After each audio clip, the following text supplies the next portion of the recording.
എല്ലാരും പറയുന്നു ഡിഫറെന്റ് ആയിട്ടുണ്ട്, നല്ല ഭംഗിയുണ്ടെന്നൊക്കെ. നല്ലതല്ലേ? ഞാനല്ല, സ്വർണം. Safa golden diamonds, different by design. കുടിവെള്ളം കിട്ടാക്കനിയായതോടെ 24 ആദിവാസി കുടുംബങ്ങൾ പുഴയോരത്തേക്ക് താമസം മാറ്റി. ചാലിയാർ പഞ്ചായത്തിലെ പ്ലാക്കൽ ചോല ആദിവാസി നഗറിലെ 24 കുടുംബങ്ങളാണ് നഗറിൽ നിന്നും 2 കിലോമീറ്ററിലേറെ ദൂരമുള്ള കാഞ്ഞിരപ്പുഴയിലേക്ക് താമസം മാറ്റിയിട്ടുള്ളത്. 3 ദിവസം മുമ്പാണ് കുടുംബങ്ങൾ വീടുകൾ വിട്ട് പുഴയോരത്തേക്ക് എത്തിയത്. പ്ലാക്കൽ ചോല നഗറിലെ 24 കുടുംബങ്ങളിലെ 84 പേരാണ് കാഞ്ഞിരപ്പുഴയുടെ മായമ്പള്ളിക്കടവിൽ താമസമാക്കിയിരിക്കുന്നത്. പുഴയോരത്തെത്തിയ കുടുംബങ്ങളിലെ കൈക്കുഞ്ഞുങ്ങൾ ഉൾപ്പെടെ ഇപ്പോൾ കിടന്നുറങ്ങുന്നതും കളിക്കുന്നതും അപകടം പതിയിരിക്കുന്ന ഈ പാറക്കെട്ടുകളിലാണ്. പ്ലാക്കൽ ചോല നഗറിലെ കാട്ടുചോലയും വെള്ളം എടുത്തിരുന്ന കുളവും വറ്റിയതോടെയാണ് മറ്റ് മാർഗമൊന്നുമില്ലാതെ ഈ കുടുംബങ്ങൾ പന്തീരായിരം ഉൾവനത്തിലൂടെ ഒഴുകുന്ന കാഞ്ഞിരപ്പുഴയുടെ തീരത്തേക്ക് താമസം മാറ്റേണ്ട അവസ്ഥയിലെത്തിയതെന്ന് നഗറിലെ ഉണ്ണിമോളും തങ്കമണിയും പറയുന്നു.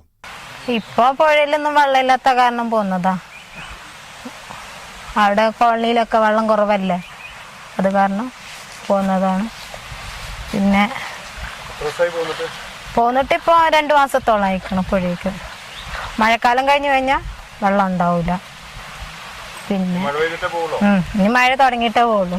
മഴ തുടങ്ങണ വരെ കാത്തിരിക്കുക പുഴയിൽ. ഏകദേശം കുറച്ച് മഴ തന്നെയും കിട്ടിയാൽ തന്നെ വെള്ളം കിട്ടുക ഇതുണ്ടാവുള്ളൂ. ഇവിടെ വീടൊന്നുമില്ല. വീടൊക്കെ എന്താ കുറച്ച് പോണം.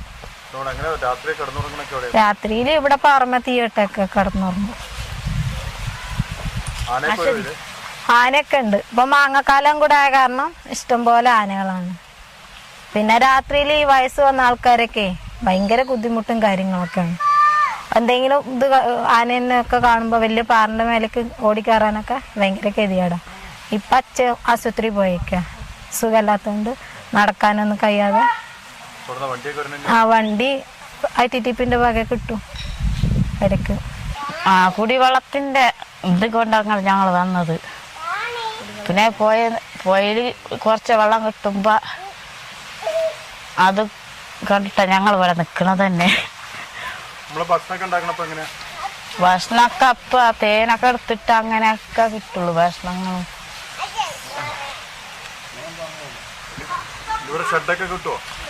ഷെഡൊന്നും കിട്ടില്ല. ഞങ്ങളിപ്പോ പ്ലാസ്റ്റിക്കൊക്കെ പൈസ കൊടുത്ത് വാങ്ങിയിട്ട് കൊണ്ടുവരിക.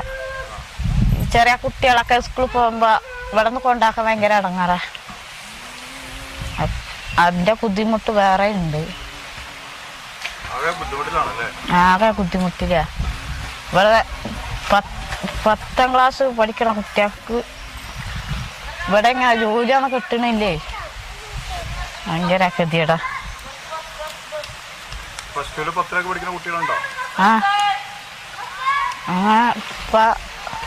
ഈ ആശ വർക്കനെ ഞങ്ങൾക്ക് ഇവിടെ കിട്ടാൻ ഭയങ്കര ഇടങ്ങാറാ. ആശുപത്രി പോകുമ്പോ ഈ വണ്ടി ഇതൊക്കെ കിട്ടുമ്പോ ഭയങ്കര ബുദ്ധിമുട്ടാ. ഇപ്പൊ അങ്ങനെ ഇതൊന്നും ഇല്ല. ഇപ്പൊ കുറെയൊക്കെ വണ്ടിയൊക്കെ കിട്ടുന്നുണ്ട്. അധികൃതരോട് എല്ലാ വർഷവും വേനൽക്കാലത്ത് കുടിവെള്ളം ഉറപ്പുവരുത്താൻ നടപടി സ്വീകരിക്കണമെന്ന് ആവശ്യപ്പെടാറുണ്ടെങ്കിലും അധികൃതർ തിരിഞ്ഞു നോക്കാറില്ലെന്നും ഇവർ പറയുന്നു. കുടിവെള്ളം ഉറപ്പാക്കാനായി വീടുകൾ വിട്ട് പുഴയോരത്തേക്ക് ഇറങ്ങിയ കുടുംബങ്ങൾ രാത്രിയിൽ കഴിയുന്നത് വന്യമൃഗഭീതിയിൽ പുലിയുടെയും കാട്ടാനകളുടെയും ആക്രമണം ഭയന്ന്. ഏതു സമയം പുലിയുടെയും കാട്ടാനകളുടെയും സാന്നിധ്യമുള്ള ഭാഗമാണിത്. തങ്ങളുടെ നായ്ക്കളെ പുലി രാത്രി പിടിച്ചു കൊണ്ടുപോകുന്നതായും ഇവർ പറയുന്നു. പുഴയോരത്തേക്ക് താമസം മാറ്റിയത് കുട്ടികളുടെ പഠനത്തെ ബാധിച്ചിട്ടുണ്ട്. ജനപ്രതിനിധികളോ ITDP അധികൃതരോ ആരോഗ്യവകുപ്പോ ആരും ഇങ്ങോട്ട് തിരിഞ്ഞു നോക്കുന്നില്ലെന്നും ഇവർ പറഞ്ഞു. News bureau, Nilambur. കാർഷിക വിളിയുടെ ഉൽപാദന വിപണന രംഗത്ത് 40 വർഷത്തെ പ്രവർത്തന പാരമ്പര്യവുമായി Bismilla rubber nursery, farm and gardens, Vaniyambalam. Bismilla rubber nursery, farm and gardens, Vaniyambalam.